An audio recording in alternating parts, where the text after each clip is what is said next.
तो बच्चों आज अपना जो टॉपिक रहेगा वो रहेगा ऑर्थोगोनैलिटी के कॉन्सेप्ट के बाद का। जो ऑर्थोगोनैलिटी कॉन्सेप्ट के बाद हमको अच्छे से समझ आएगा। ऑर्थोगोनैलिटी कॉन्सेप्ट हम अपने पिछले वीडियो में बहुत अच्छे तरीके से समझ चुके हैं। हमने ऑर्थोगोनैलिटी कॉन्सेप्ट के बाद ये निष्कर्ष निकाला था, कुछ इंटीग्रल्स आए थे अपने पास, जैसे कि साइन nx dx 0 से लेके 2 पाई का इंटीग्रेशन होता है 0। ऐसे ही कोस का कोस nx dx 0 से लेके 2 पाई का इंटीग्रेशन होता है 0। ये याद रखना है बच्चों आपको। ऐसे साइन स्क्वायर nx dx का इंटीग्रेशन होता है 0 से 2 पाई के बीच का पाई, और कोस स्क्वायर nx dx का इंटीग्रेशन होता है 0। ये सम इंपॉर्टेंट इंटीग्रल्स फॉर्मूला है। और ऑर्थोगोनैलिटी कॉन्सेप्ट से अपने को ये 3 फॉर्मूला पता चले थे। साइन nx साइन mx का इंटीग्रेशन 0 से 2 पाई होता है पाई डेल्टा mn। यहाँ पे डेल्टा mn देखना बच्चा, डेल्टा mn 0 होगा कब? जब m is not equal to n होगा, और 1 होगा जब m is equal to n होगा। ये चीज हमने प्रूफ करी है पिछली वीडियो में ऑर्थोगोनैलिटी कॉन्सेप्ट में, ठीक है। और ऑर्थोगोनैलिटी कॉन्सेप्ट को वहां पे मतलब जाना है हमने, फोरियर सीरीज में क्या यूज होता है। आज इसका यूज करके, ऑर्थोगोनैलिटी कॉन्सेप्ट का यूज करके हम क्या करेंगे, फोरियर कोफिशिएंट को निकालेंगे। जो बच्चों फोरियर कोफिशिएंट होते हैं ए नोट, ए एन और बी एन, ठीक है बच्चों। जैसे कि हमने ये भी देख लिया था ऑर्थोगोनैलिटी कॉन्सेप्ट में कि कोस nx कोस mx dx का इंटीग्रेशन होता है 0 से 2 पाई के बीच में। 0 होता है जब m is not equal to n हो, और पाई होता है जब n is equal to m हो। और sine nx dot cos mx का इंटीग्रेशन जब दोनों एक आ जाए तो 0 से 2 पाई के तक के बीच में इंटीग्रेशन होता है इसका 0, चाहे m is equal to n हो चाहे m is not equal to n हो, सभी वैल्यू m और n के लिए क्या होगा, 0। तो बच्चों अब इसका यूज करके हम क्या निकालेंगे, फोरियर कोफिशिएंट। फोरियर कोफिशिएंट क्या थे, a0 an और bn। इसको बोला जाता है बच्चों यूलर्स फॉर्मूला। यूलर्स फॉर्मूला निकालेंगे हम। तो अब देखना कि कैसे हम यूलर्स कोफिशिएंट निकालेंगे ऑर्थोगोनैलिटी कॉन्सेप्ट से।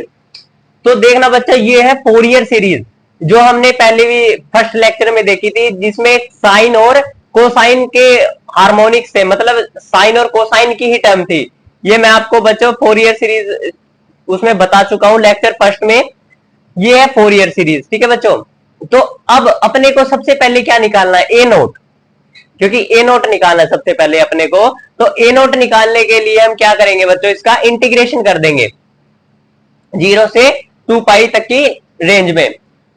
0 से 2 पाई तक की रेंज में हम इसका क्या कर देंगे बच्चों, इंटीग्रेशन, ठीक है। तो F X D X is equal to A note by 2 D X, सबका इंटीग्रेशन लग जाएगा 0 से 2 पाई तक की रेंज में। a1 cos x 0 से 2 पाई dx, a2 cos 2x 0 से 2 पाई dx, dash dash dash an cos nx dx 0 से 2 पाई, प्लस बच्चों n प्लस 1x भी हो सकता है, n प्लस 2x भी हो सकता है, n plus 3x dash dash dash इसलिए डाला मैंने। तो b1 sin x dx, b2 sin 2x dx, ऐसे ऐसे bn sin nx dx, ऐसे यहाँ पे भी sin n plus 1, n plus 2, n plus 3 ऐसे बच्चों हो सकता है। अब देखना बच्चों, यहाँ पे ऑर्थोगोनैलिटी कॉन्सेप्ट बहुत अच्छे तरीके से यूज हो रहा होगा। a1 क्या है बच्चों, यहाँ पे कांस्टेंट है, ये a1 बाहर आ जाएगा। मान लो इस इंटीग्रेशन के a1 बाहर आ गया। कोस x का इंटीग्रेशन 0 से 2 पाई होता है बच्चों 0, कोस 2x का भी 0, कोस 3x का भी 0, तो कोस nx का भी क्या होता है 0। तो यहां पर बच्चों ये सारे इंटीग्रेशन, ये वाला कोस nx वाला, सब ये क्या हो जाएंगे 0, ठीक है। जैसे कि हम ऑर्थोगोनैलिटी कांसेप्ट से ये भी जानते हैं कि साइन x का 0 से 2 पाई भी 0 होता है, 2x साइन 2x का भी 0 होगा, साइन 3x का भी, साइन nx का भी 0 होगा, इसलिए साइन की यहाँ पे टर्म भी क्या होंगी 0। तो बचा सिर्फ बच्चों ये वाला integration a note by 2 dx 0 से 2 पाई। तो यहां देखो बच्चों एफ एक्स dx 0 से 2 पाई इंटीग्रेशन, अब a नोट बाई 2, अब ए नोट बाई टू तो आ गया इंटीग्रेशन से बाहर, वन का इंटीग्रेशन होता है बच्चों एक्स।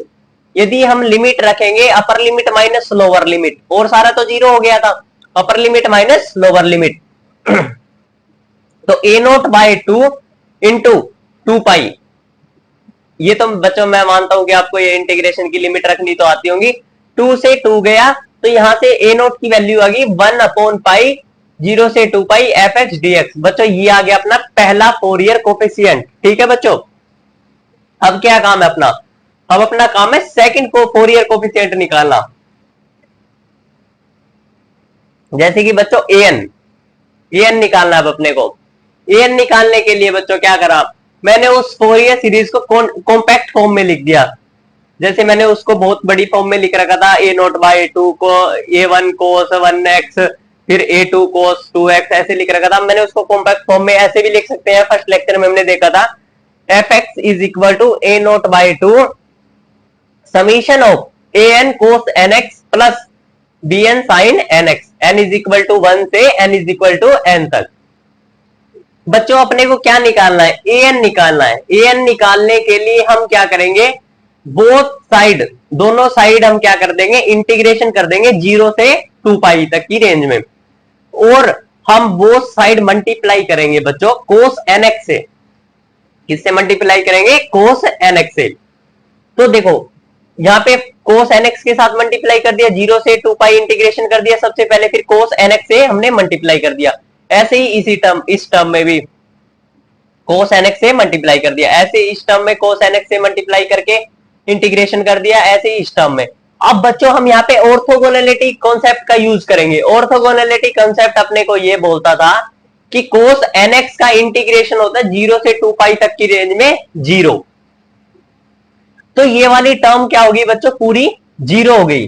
और ऑर्थोगोनैलिटी कॉन्सेप्ट में हमने ये भी पढ़ा था कि कोस एन एक्स डीएक्स का इंटीग्रेशन होता है बच्चों पाई। ये तो क्या बन गया बच्चों, कोस स्क्वायर एन एक्स बन गया।